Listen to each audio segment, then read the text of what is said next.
équiper les enfants pour le monde.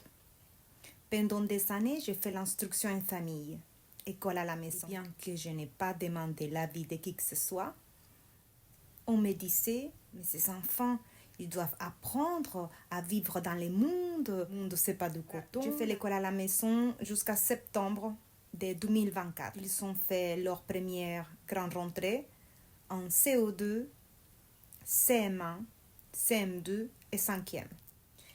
Il faut comprendre que nos enfants doivent être équipés pour le monde, pour la vie.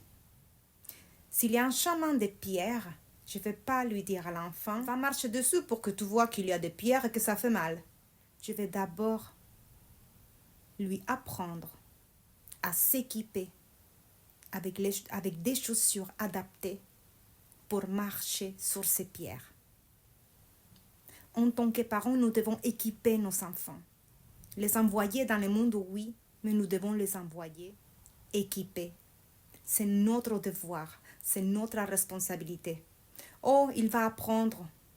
Qu'il tombe, il va apprendre. Ça, c'est une manière facile de transmettre l'apprentissage. Mais ce n'est pas une manière sage. Nous devons équiper nos enfants. Et le lieu idéal pour équiper nos enfants, c'est notre foyer, c'est la maison. Parce que la maison est censée être un endroit rempli d'amour, rempli de sécurité, un endroit où l'enfant peut être lui-même, où l'enfant peut se tromper.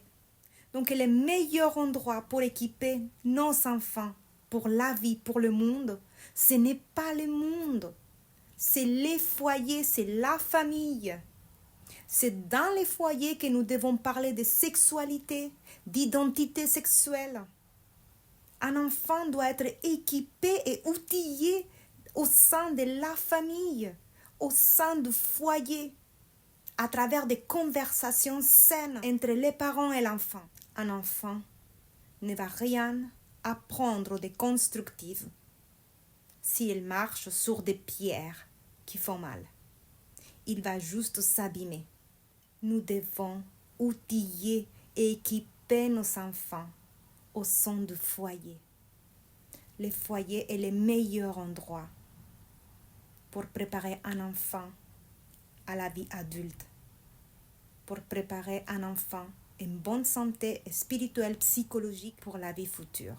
Il faut les équiper, les outiller, les entraîner. Nous devons protéger nos enfants.